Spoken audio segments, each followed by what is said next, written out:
right, I think we may be live. Let me check this out, David. Let's see, where are we? Sometimes it takes a second to register.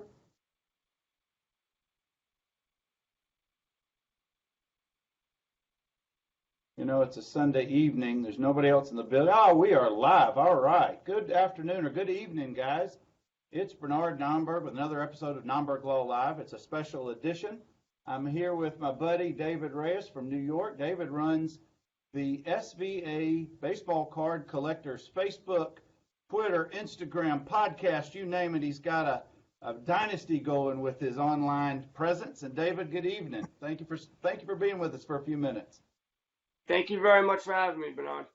Oh, it's absolutely my pleasure, and this is going to be fun for me. I hope it's fun for you. You and I have, and I'm now sharing it to the Facebook page. So, guys, if y'all have any questions, just throw it into the comments section. Hopefully, we've got some folks. We got Dan. Oh, let me put on mute here. Excuse me, Dan. I hope I pronounced your name right. Is it Wiernick? I know you're very active in the SVA group. He's with us. Thanks for joining us.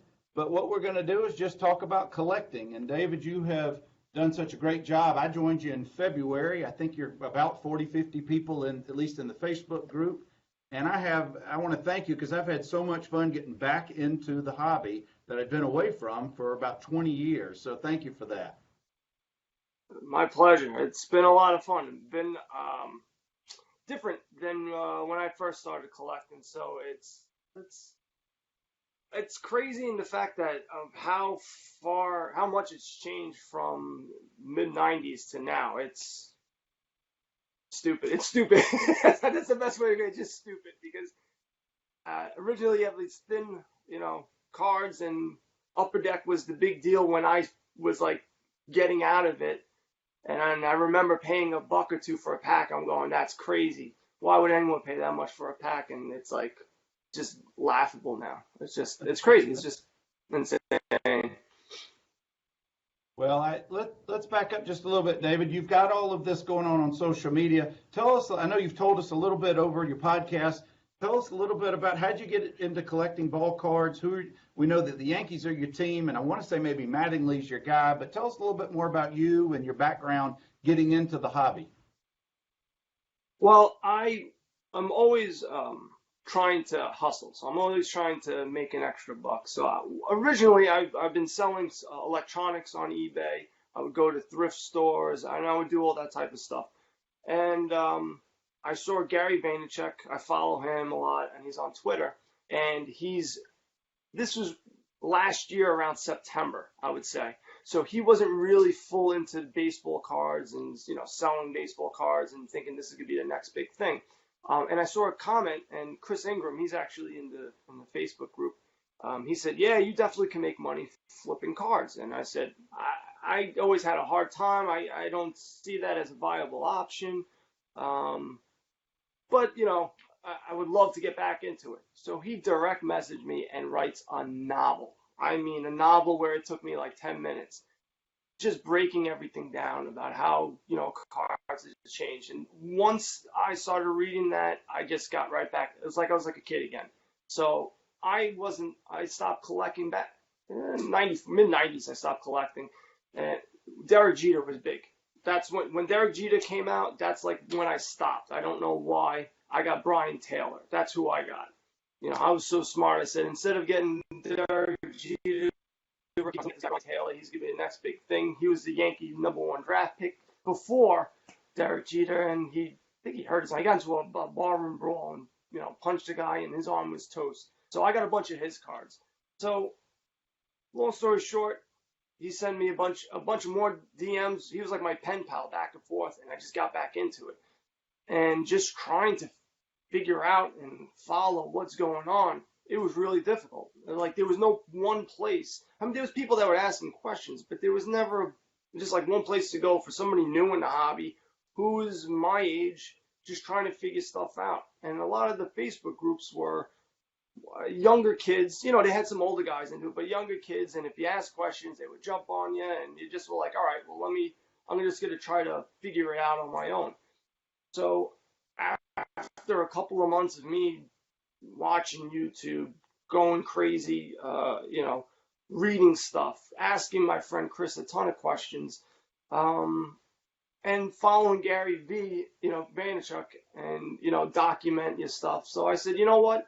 I think I've learned a decent amount in these couple of months, and let me try to help some other people out. So I stopped selling my electronics. I still go thrifting every now and then because I just like finding bargains and flipping on eBay. But I really wanted to sell baseball cards. I really wanted to get back into it. There was a lot of cards that I couldn't afford that I now can afford when I was a kid, and there's some cards that I still can't afford. And that's basically what it comes down to. It's just me trying to figure this. I'm still trying to learn. There's so much stuff to learn. There's so many things that it's just remarkable how the industry has changed. It's just crazy to me.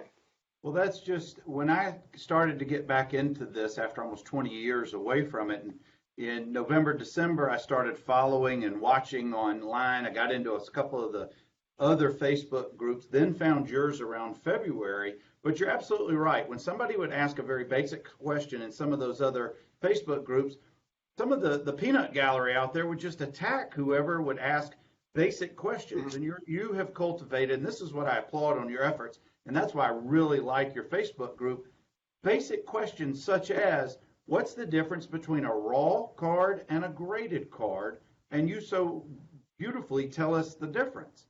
For people who haven't listened to you or read about that, let's just start with a little bit of basics. There's so much here. We could talk for hours, but I'm going to try to limit it to 5 to 6 questions. And if you guys who are watching, and now Darren Fields is watching us as well, if y'all have any questions, just throw them in the comment section and I'll get them over to David. Well, let's just start with that, David. Back when I was collecting back in the 70s, 80s, and early 90s, everything was, well, that looks like it's mint, or that looks very good or poor. There was no such thing as what there is now. So give us just a basic primer, the difference between a raw card and a graded card. Well, a raw card is all right, if you're trying to get back into collecting baseball cards, when you hear a raw card, that's the thing that you think about when you go to card shows, when you open up a pack. You open up a pack, that's a raw card. It is what it is. So that's what we used to collect, and if it went by the eye candy and he said, it looks good, I don't know, and it was up into, interpretation, and the price, truthfully, the price didn't vary that much when we were collecting. If it wasn't that great, or if it was mint or near mint, they were the same price. So what the industry did was, look, I think a lot of card altering, a lot of trimming was involved in these ungraded cards. So to stop all the nonsense was PSA, which was a grading company back when I was collecting, but just no one bought it. Everyone said, why am I going to spend so much money on a graded card? This raw card, this is what I want. Why am I going to spend so much? Who cares? But now it's the total opposite. So people do care. And PSA, you send your card in, you gotta mail your card into PSA, and they'll take a look at your card and they'll grade it from a scale to 1 to 10. Beckett, who was a price guide, is now in the grading service. People still buy their price guides. I don't know why, but eBay is the marketplace now. But they are now a big grading service, and they're for modern cards. I think after 2000, they're the main guys to go to, and they go by 4 subgrades. And you have centering, you have edges, you have corners, and surface. That's the 4th one. And based on those 4, if you were looking to get a card graded, you're looking for a 9.5 or better. 10s are very difficult to get, so you want a 9.5 for Beckett. Anything less than that in a modern card is basically the same price as a raw card. So that's the basics of it all. Now there's other stuff involved with regards to grading and all the issues that have been popping up lately on forums and things like that. But when you're starting out, that's the general knowledge of that. I don't know if you want to get into all that stuff. I don't know if you know about all the controversy with regards to altering of cards from PSA and things like that. As much as I want to hear what your take on that, maybe that'll be our next discussion. Yeah, no, it's a whole thing. And that's what Yeah. if you're just learning, you're going, oh, what do you mean it's messed up now? So that's why I didn't want to get into it too much. But that's the basic. That's the basic gist of it. Very good. We got a couple of folks in here. Martin and Zachary and Mom are also joining us. And Dan, you got my next question. I appreciate you putting that in there. He asked for you to speak about the differences between opening packs of new cards or opening packs that have not been touched versus buying the cards that you want. They seem like two different strategies here, but they may not be exclusive of each other, but there's really a difference in the collecting habits or the collecting approach. So talk about that.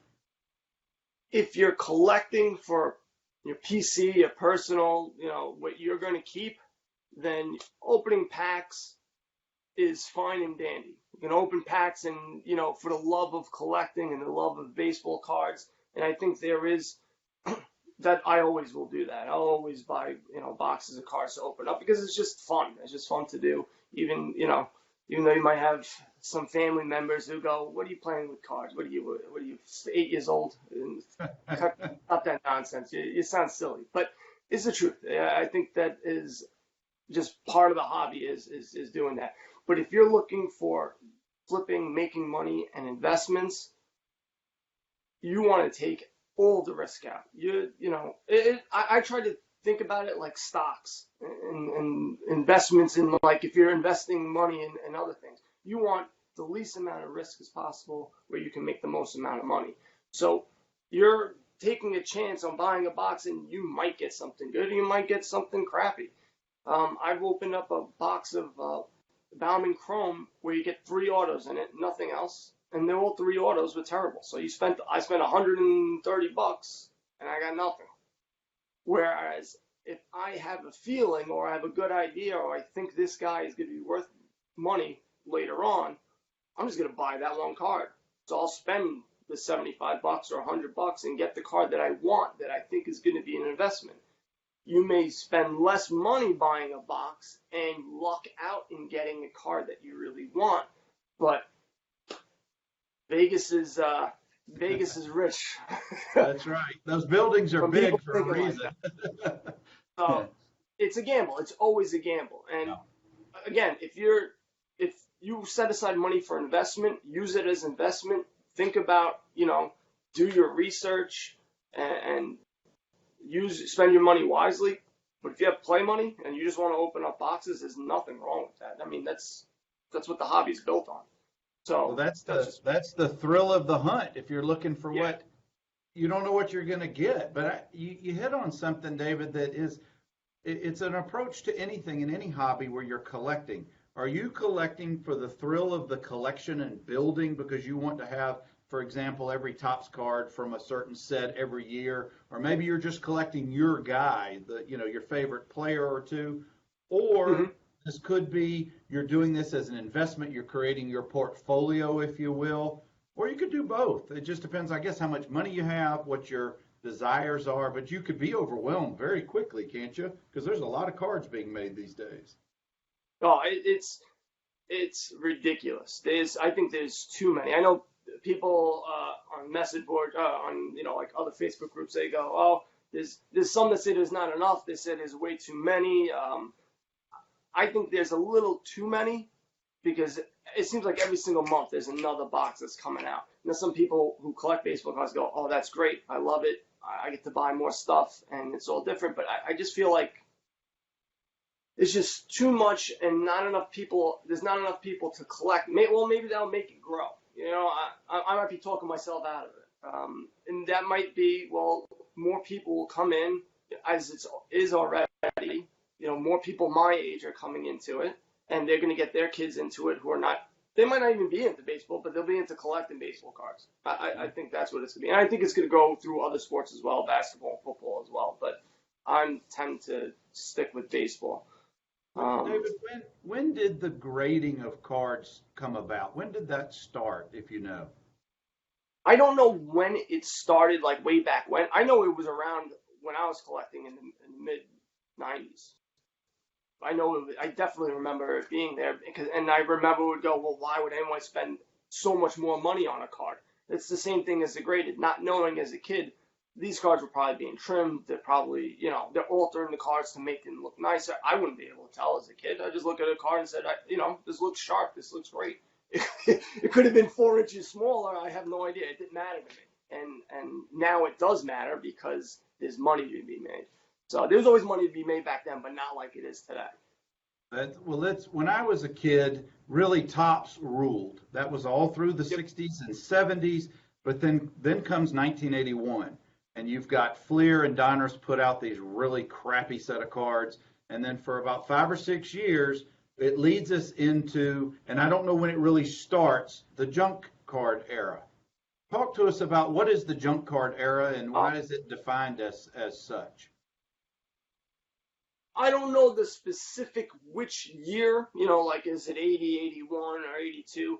I can tell you from 86, 87 on to, I don't know when Topps had that exclusive, when they said, all right, Topps is the only ones who can get the Major League Baseball logo, everyone's out. I don't remember what year, and there's people who are probably collecting going, this guy's an idiot, but I just don't remember. But throughout the late 80s, from 87 on, you can even go back to 85, 84, but you have some major guys that are in there, Don Mattingly, and you have, Tony Gwynn and Wade Boggs and all those guys. But there's a lot of them. It's just hard to get them graded. But the junk era is probably mid 80s throughout the 90s, and they just overproduced. You would have millions of cards being made of each player. So it wasn't very rare, and you can buy them anywhere. And doesn't that greatly devalue those cards for that time period? It devalued cards immensely. The only saving grace is actually grading. Grading these cards, because it's very difficult to get them in a good condition because the printing back then wasn't that great. So to get something that was centered, that has 4 sharp corners, that survived in wax boxes for 25, 30 years is amazing. I always go back to the 85 Topps Mark McGwire. That was the card to have back then. And it seems like they're like a dime a dozen now. You could buy a raw card. I think you can buy it less than $5 or $10 the card. But to find a PSA 10 is extremely hard. There's only 200 and change out of 44,000 that were graded. So you're talking about less than 1% of all graded Mark McGwires got a PSA 10, which is insane because there's probably a million of these cards out there. Yeah. Pause that thought. We're going to get back to the population of graded cards in a minute. Mm-hmm. I wanted to let you know we got Steve Woodham, Gary Rogers, Steve Schwadra, and my daughter Sydney. We got a whole bunch of folks in here. Chris Ingram, Jason Giles. Chris and Steve Woodham suggest that the junk era is about 86 to about 92, that time period, late 80s, says yep. Martin. Chris asks, thoughts on the current hot pocket topic with altered cards? Is that allowed? All right, let's touch on that altering of cards for a couple of minutes. What do you mean hot pocket? That's Chris's term. Maybe it just means it's a hot topic that's on right now. Discussed. Well, in a nutshell, some guys have been caught altering cards, and there's a big consigner, PWCC, and if you go on eBay, they're on eBay. They're massive on there, and they've been selling these altered cards, and they've been basically distancing themselves, saying that these cards are coming in and they have nothing to do with cards being altered. Now, this is, all right, you have a card that comes in and you can grade it, like we said, 1 to 10, and it comes a 3. There's guys that are actually cracking open these cases and fixing these cards, removing stains, fixing corners. If a corner is a little rounded, they try to make it sharp. Trimming cards, where you should be able to tell by the measurement, but for some reason, PSA isn't picking these things up. So now they're going into, well, maybe there's guys in PSA that are in cahoots with these dealers and they're getting kickbacks. So that's where this is going right now. So you have that aspect. So now PSA And now I also read about emails, tweets. People were talking about emails they received from PSA saying that, hey, if you do X amount of dollars with us, we'll guarantee you'll have a a certain amount of PSA 9, PSA 10 cards, which is, how can you guarantee that? What if I bring in a bunch of, crappy cards? You can't guarantee that. So there's a lot of dirty things that are coming up and surfacing from people who are doing really good detective work. They should literally be working for Homeland Security. I think they'd be able to find Hillary's emails. They'd be able to find some stuff. They'd be able to find everything, because these guys are amazing what they find. They're finding the original cards. They're finding the cards that were graded and then them fixed up the new versions of them. And they have a whole timeline of it. And it's at Blowout Forums. Most of the stuff is. I forget the name of the podcast. The Sports Cards. I don't remember what their name is, but they did like an hour-long thing about their investigation, work, and it's everyone. Everyone's involved. It sucks. It really does suck.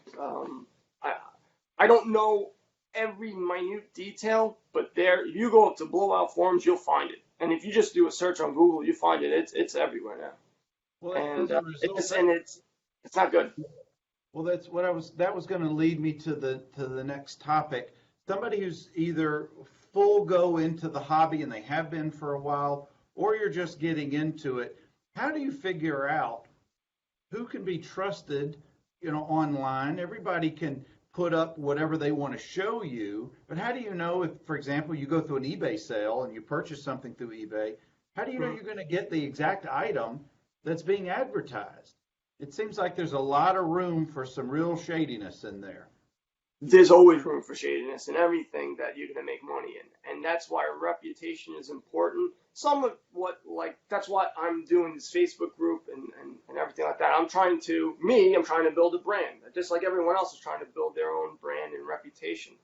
So there's certain guys that you got to look at their eBay, if they're selling on eBay, you have to check their scores. You have to look up Facebook groups, search their names. Like right now, to me, consigners on eBay always seem shady to me. It makes no sense. I know it may be easier. You go, well, they can get, you send your cards. PWCC is a consigner. And basically what they are is,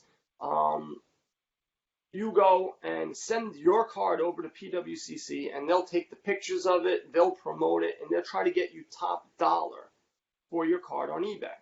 But you can do the same thing for free. You don't really need them. What they have is a huge email list. That's what they have. And so they're able to really push it to a bunch of people, not just eBay. So that's what they do. But you can do the same thing. And just say I have a card, and I do that to PWCC. I send out, I have Mark McGwire rookie card. I got the PSA 1985 Topps. I send it to PWCC. They consign it. They set up everything, and they post it on eBay. There's nothing stopping me from bidding up that card. I could do it. I'll just create a different eBay account and just bid it up. And you can tell by the solds, you'll see all of a sudden there's one card that's like $200 or $300 more than the average, which is why I don't really like consigners on eBay.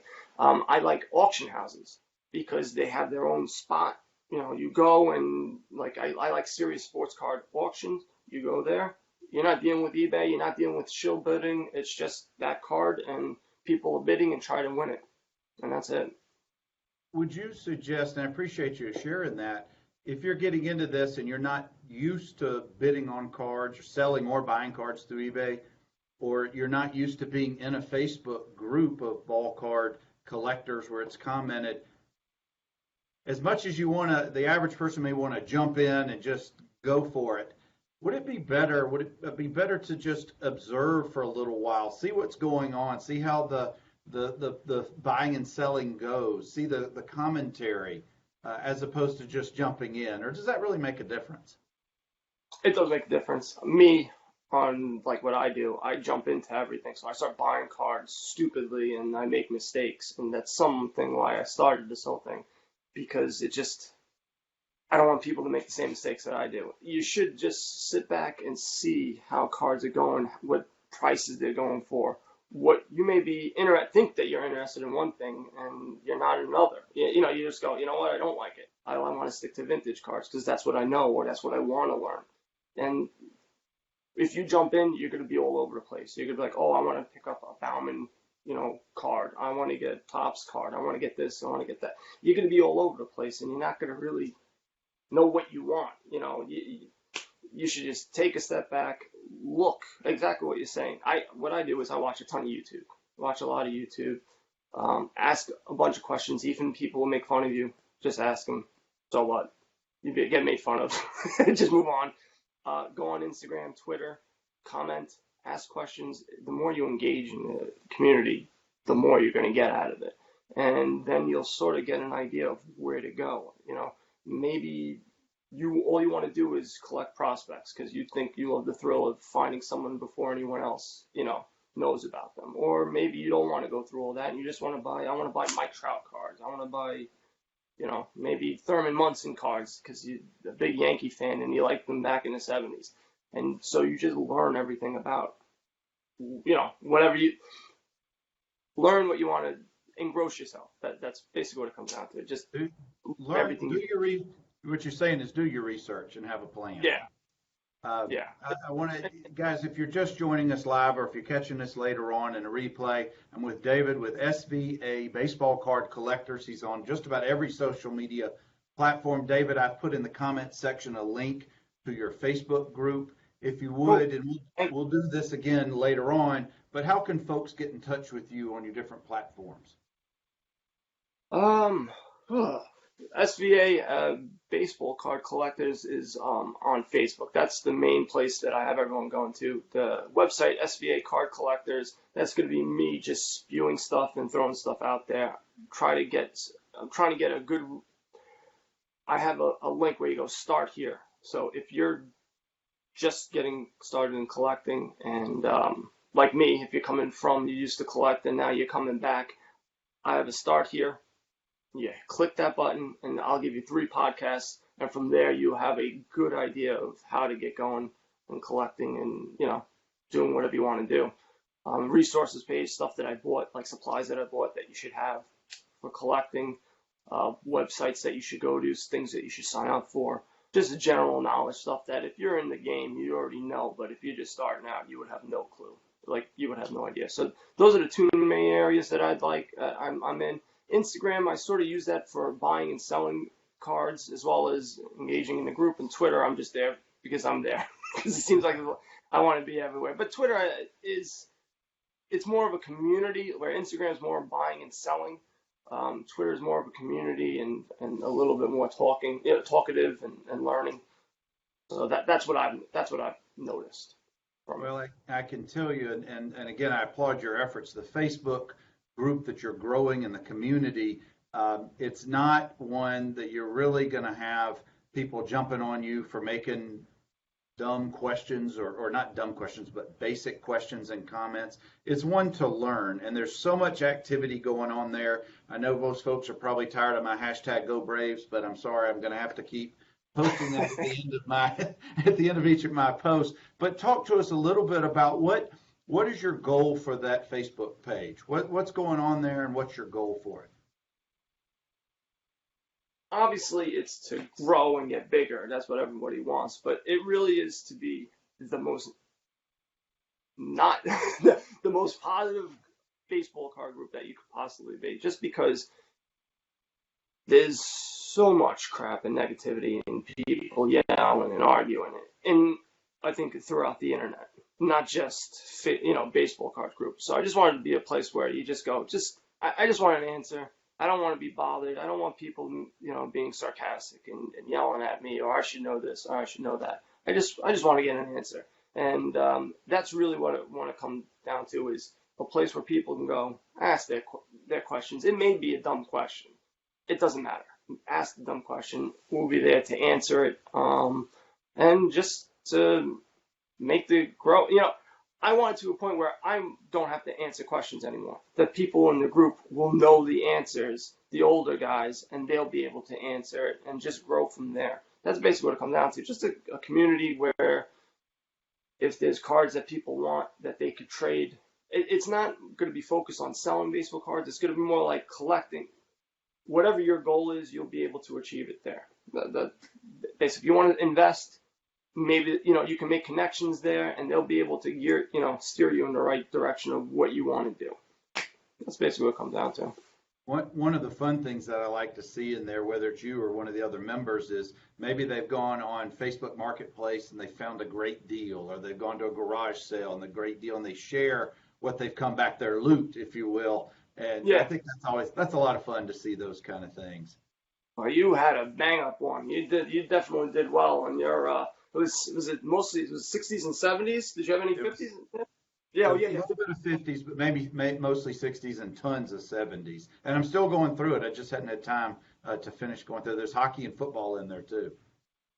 That's my strong suit more, is because I came from eBay and thrifting and flipping, not baseball cards. So I know all about Let Go, OfferUp, Facebook Marketplace. I flipped on eBay. I flipped textbooks from Amazon to Amazon. I've done a gamut of things. I've drop shipped. I drop shipped stuff from Home Depot, sold it on eBay. I tried to, like I said, I that stuff I have a lot of knowledge on. So the fact that I'm able to do baseball cards now, and I can just take a picture of a small little thing and not have to do anything else, it makes me happy. And that is, I love. I'm in a couple of resale groups like eBay flippers and things like that. And on Saturday and Sunday, that's what you see. Saturday night, you're just gonna see a bunch of pictures of people's loot and haul that they got. I paid $2, I'm gonna sell it for $200, and it's out there. Baseball cards is a lot harder to find and sift through, but you check Facebook Marketplace and you go on there every single day and you keep asking people and plugging away and notice maybe a card to start dropping. Wait 5 months, no one's buying it. Throw them a low ball offer and you'll get it. And you do enough of those, you'll find enough stuff. I bought an 84 Topps rack box. It was actually a case, but the guy opened up, which I was so annoyed. But for, what was it, 60? I think I paid $60 or $80, something like that. And they go for $150 each. So it was a $400 deal, and I paid $60 for it. I saw it just like everyone else, and it was there for weeks. It wasn't there for a couple of days, so anyone could have had it. But you just need to know to look for it. That goes to the studying and being knowledgeable, and then you see it and then you act on it. Yeah, sure. Let me throw a two-part question to you. Talk to us the difference between vintage and modern cards, and then if you have cards that are either vintage or modern and you want to send them off to be graded, and I know you don't endorse any particular companies, but who are the companies out there where you can send your cards to have them graded? Well, vintage cards, to me, vintage cards I think are mid-70s through, all the way to the T206s. The late 70s, I'm trying to think of, maybe you have like Ozzie Smith, Dave Winfield, but I don't remember if there's too many other guys there. And you always have Nolan Ryan. Every single year, his cards are big. But the vintage cards, those are the years, and truthfully, to me, it's just the 50s and 60s. I think that's the vintage cards that people want to collect, want to get into. Very expensive to get into that, especially if you're going after Mickey Mantle, Willie Mays, guys like that. I would suggest sign up for psacard.com. They have a place where you can store all your cards. So if you're starting to get into vintage cards, just say you want to collect a set. Like I've talked about collecting the 1955 Topps set. So I would go and do research on eBay, check the solds. A lot of people register their sets. So you can go on PSA and just say you want to buy 1955 Topps cards, and there's 200 sets that have been registered, and they all are from 100% complete to 10% complete. and they'll have like an icon where you can email them. So you email them, hey, I want to buy or you want to sell your cards, and I know you're missing them because I see exactly what you have registered, and that's a way to build a reputation, get people, you're trying to get people involved and not people involved, but you're trying to move your cards or collect cards to get your collection bigger. And it's exactly the guys that you want. So it's not like on a Facebook message board, Facebook group where you go, I need 55 tops, help me out here. Most people don't have that. They're typically dealing with modern cards. PSA, you can go for each set. There's sets that are registered. There's people that you can email. Blowout Forums has PSA also has a forum where a lot of times they have sets where they have message boards for particular sets that are being invested, that they're collecting. You can go into there as well and start talking to people there. That's my suggestion for vintage. Not everyone is collecting vintage either, so it's a little bit slower going if you're buying and selling. I'm talking about commons, major guys, Willie Mays, all the top guys. They buy and they sell very quickly. Modern cards. What do you want to know about modern cards exactly? Well, is there something particular? What's the time period? I know modern cards you could talk about there the last couple of years, but where does modern cards really start, or does it where vintage ends? Do you come forward with? Is that considered? I would say modern cards is like after 2000. To me, that's what I would consider, and that's 19 years ago, so it's not that modern, but that's what I would consider modern cards. You're getting, now you're getting involved. I don't know exactly when, like, all the rainbow stuff, like the colored cards, like, the purple, you only have 250 autos of purple. Blue signifies there's only 150 autos. I don't know when that started. That I'm not too sure of. But I would say 2000, that's roughly the modern era. I don't know what you would consider mid 80s to 90s, through that era. I don't know what you consider that. I don't know if it's part of the modern era or not. I wouldn't take it. I still think that's part of a junk era. I think there's certain inserts that are crazy expensive, and you have certain cards within the years that are worth something. But for the most part, I don't see too many people investing and buying 96, 97 tops or whatever the case may be. I still think one of them. I live in the heart of football country, as you know, down here in Birmingham, Alabama. And Yes. while baseball is a very distant second or third place when it comes to popularity of sports. But as a result, we only have 2 baseball card shops in our metro area within about 50 to 60 mile radius. One of the shops is strictly an online presence. They do not have you walk in there and it looks like a warehouse. They don't have it set up like a local card shop. The other one that I really enjoy going to is set up that way. And I'm coming with my question in just a second. When I was in there about 2 weeks ago, I was looking through one of the Beckett's he had on the counter, and I was looking at the current year, or 2018, 2019. I was completely blown away about how many, and it looked like there were 100 sets from 2018 just listed. Tops alone looked like it had 20, 30, 40 different sets of all different sizes, inserts, and things. It's so confusing, but here's my question. If you're going to collect modern cards, that is so overwhelming to somebody just getting back into it. You could go broke in a day. Oh, for sure. Give us some strategies. Give us some thoughts about so that you're not so completely overwhelmed if you want to collect modern cards and you're not, you don't know where to go. If you got time, and this is what I like to do, which not everybody likes to do.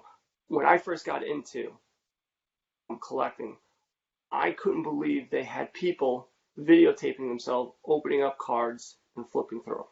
I said, to me, that's asinine. Why would anybody watch it? After 20, 30 minutes of watching and go, I can't look what this guy, a guy who I've never met, I have no idea who he is, and I care deeply about what kind of card he gets.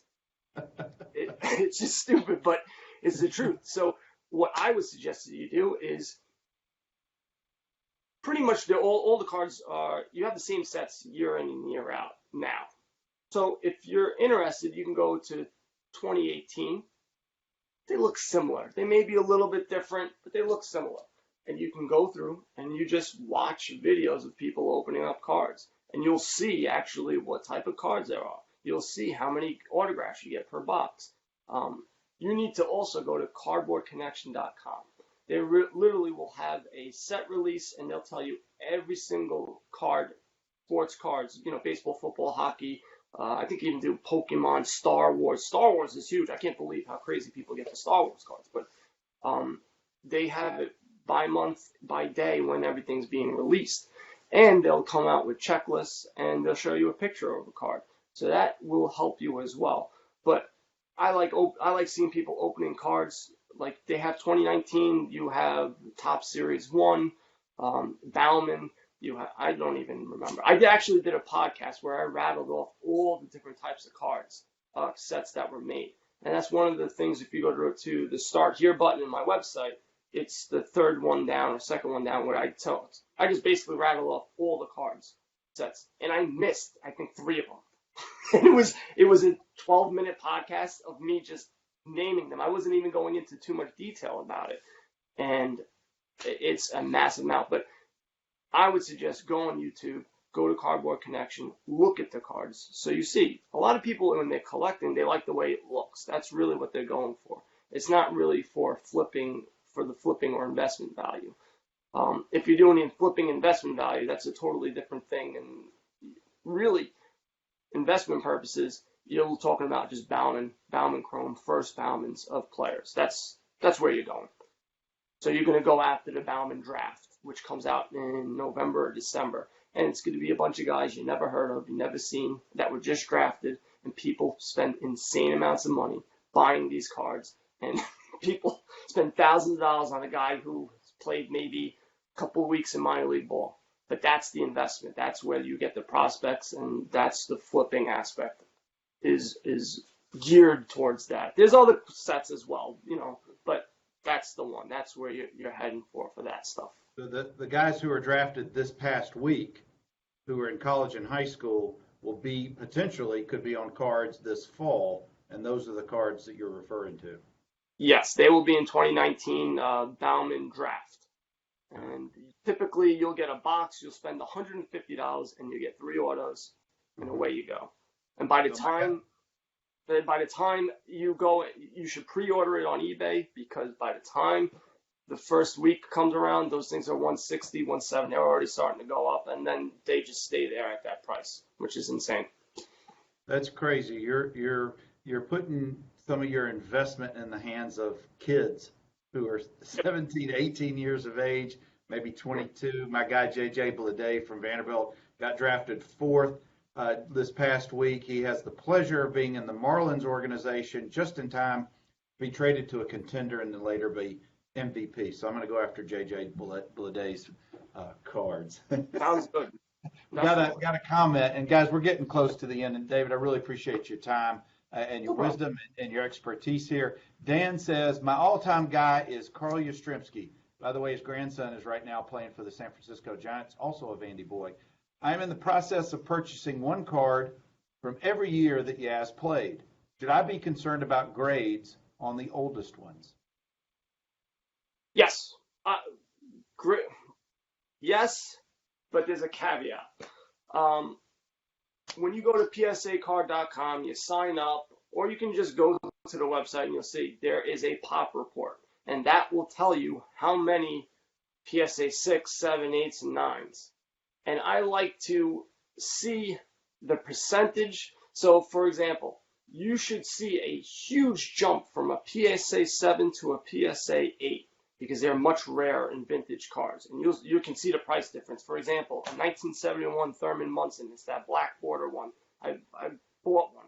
And you get a PSA 7, and they go for around $250, $270, right around there. You go for a PSA 8, now you're talking about $1,000. That's how much of a difference those 2 grades are. Now that's 71, but that's the way it is in most of the cards in the vintage area. It may not be as drastic on a PSA 8, maybe the PSA 8 to a PSA 9, depending on the set. But I am more of the how rare is it? that's where I go in. If it's, but also it's what you can afford. You know, these cards can be thousands of dollars. There's people spending thousands of dollars on guys that you've never heard, commons, because they're just hard and they're rare and they're trying to build a set. So should you be concerned about? Yes, you should, because of there may be just a ton of PSA 7. Carly Yastrzemski, I actually bought one, a 1975 Carly Yastrzemski. It was an SGC card, not PSA, but they also have a pop report. That's another grading service, SGC. So I thought it was what was it? A 9. It basically was a 9. It was almost, I thought there's no way has a bunch of colors around it. It's got to be a difficult card to grade at a high, and I didn't do my research.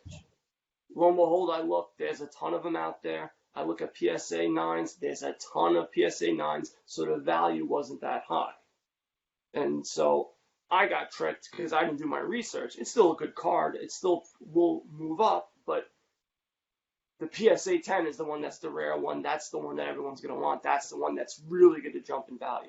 This will just be a steady, with Carly Yastrzemski, just like all the other cards, is going to steadily move up. And you'll see, I think someone did I think it was on Forbes, and said if you invested in baseball cards, it was like 15 to 20% it went up.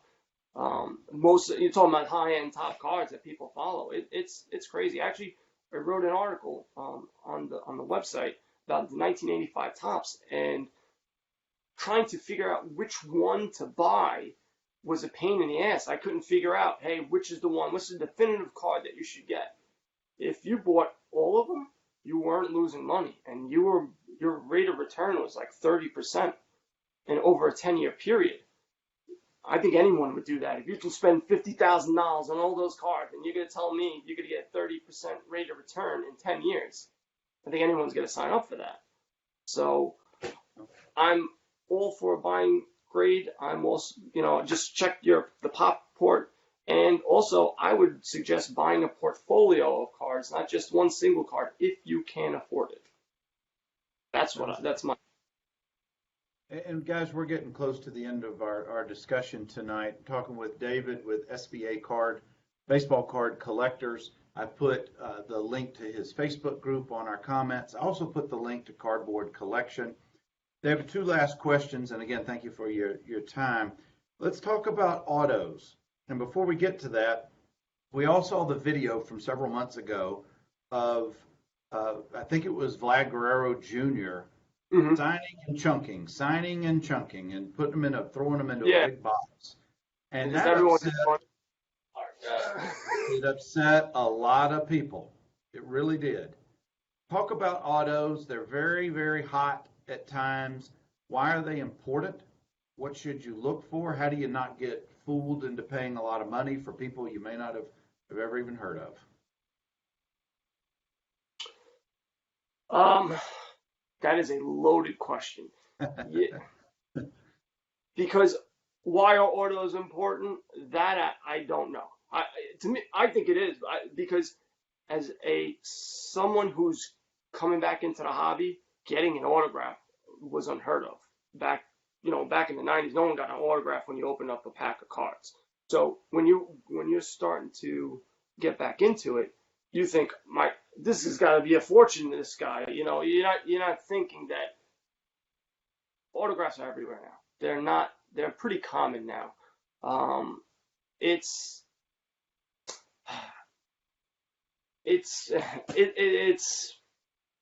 hesitating because there's a lot of research you need to do on the minor league prospecting portion for autographs. It's almost like a full-time job. Like, you need to be focused and you need to know what's going on. A guy could, am I broadcasting? Mm-hmm. Yeah. Yeah, I'm good. Okay. We're good. Guy could hit for a cycle and his card is gonna jump up, or a guy could be 0 for 25 and his card could slide down, and you have no idea because you don't follow minor league baseball. Right. So that's so for those autographs, you sort of have to be engaged, and you have to know what's going on, and you have to follow stuff. There's a website, fangraphs.com, and they have an excellent, they give you all that sabermetric data, which I don't really use that much. I'm actually going to, hopefully my article comes out, I pretty much have it all done next week where I talk about it. And I go through like basically the 4 areas that I like to look for, walk ratio, K ratio, home runs and doubles. And those are the stats that I look at. And then you try to compare and contrast the cost of the top prospects of a position. So it's hard to say, with autographs. With minor league, it's very difficult. You need to be engaged. You need to know what's going on. You need to follow up. With major league, it just seems like there's a group of guys that are worth a ton of money, and then there's everyone else. And only the colored cards with regards to, you have the Reds that only 5 cards have been autographed. I don't know if you want, they've changed it where you now have,